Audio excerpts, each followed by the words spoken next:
Hello, everyone, and welcome to another edition of the Forex Technical Market Update for a wonderful Tuesday morning here. Okay, in front of us we have a chart of the Great British Pound versus the US dollar, and we see that the market is up slightly on the day at 155.80, and digging down into the 4 hour chart, we see that on the 4 hour chart there is a slight uptrend here. Market has been uptrending, but the key to this uptrend is if this market can break above these highs right here that we see in blue. Oh, blue disappeared. Okay, that we see here in blue. That's just above this 156.50 level. So we want to see the market close above 156.50 into the 157 area.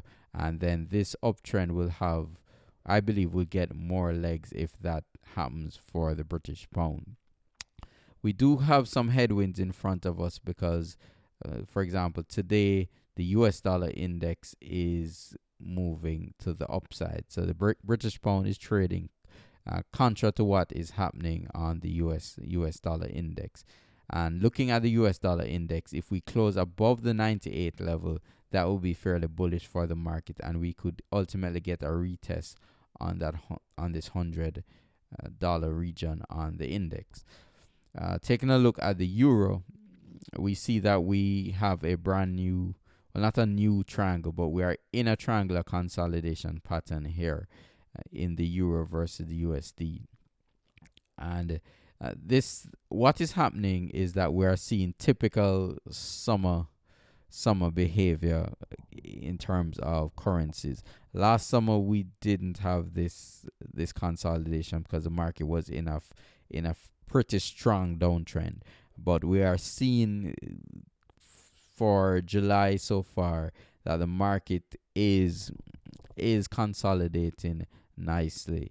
And when markets are consolidating, if you are a trend trader, if you're a long-term trend trader, it's best to establish your positions and wait on the sidelines, because if we do see a greater breakdown in the euro, we'll definitely be taking full advantage of that in the markets. And if the euro breaks to the upside, we'll be taking advantage of that also. So when we see that the market is in a consolidation, if you're a day trader, you can be scalping this market, and if you're a position trader, you just keep your powder dry in the meantime.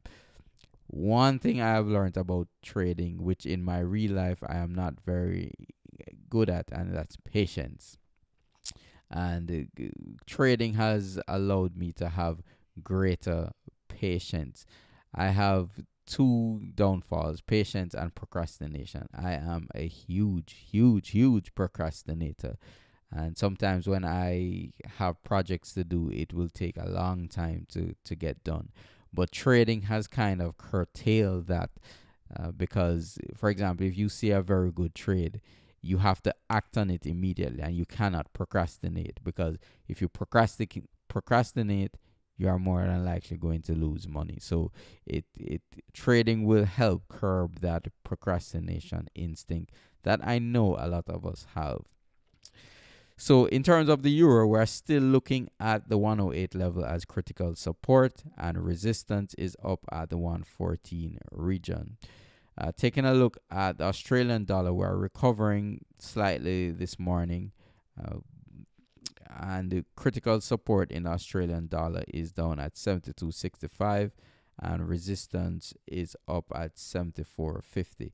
But in the Australian dollar, we're still in a pretty strong downtrend. And in a downtrend, I do not advise going long, because you're essentially trying to catch a falling knife. Market is in a downtrend, and it's probably best to stay on the short side of the market. Taking a look at the British pound versus the Japanese yen, we have some recovery in the market today, and the critical area of resistance is up at 194.30.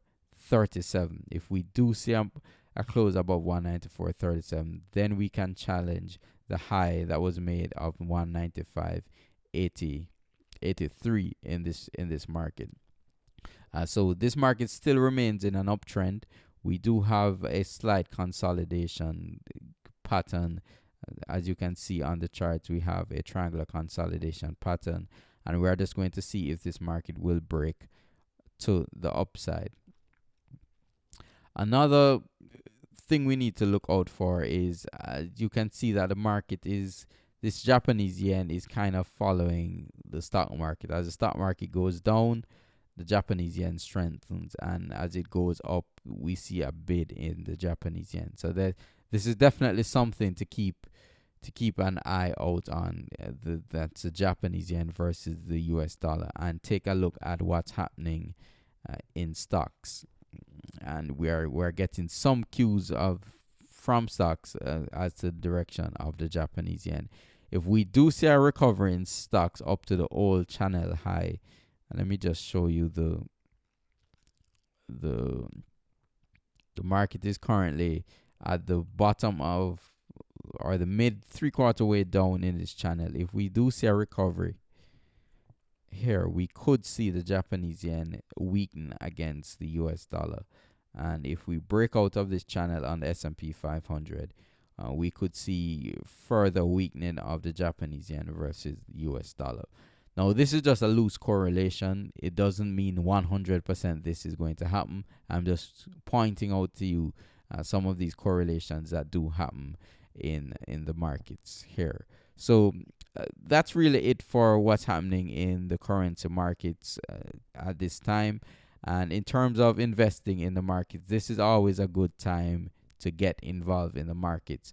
Not when the markets are running away with the trend. When we are in the middle of these trends, when we see that we have the opportunity to get in, now is the time the perfect time to get in the market. So if you would like to have the signal sent to your account, click on the link below this email to get started. And one thing about the signals are for the gauge of the signals is that 12 months from now, we want your account to be higher than it is currently. And when you get these signals, you are not going to get 10, 15 signals, 20 signals per month, because we're doing a swing trading type of methodology. And if there are no trades to be entered, you might have a week or two where you don't see any trades in your account. As I always say, the point of trading is to make money and not just to simply go out and take trades. And that's how the signals work. We are very careful in the positions that we enter, and sometimes patience is necessary to see the positions to fruition. So click on the link below for more information. Thank you very much for listening, and have a good morning.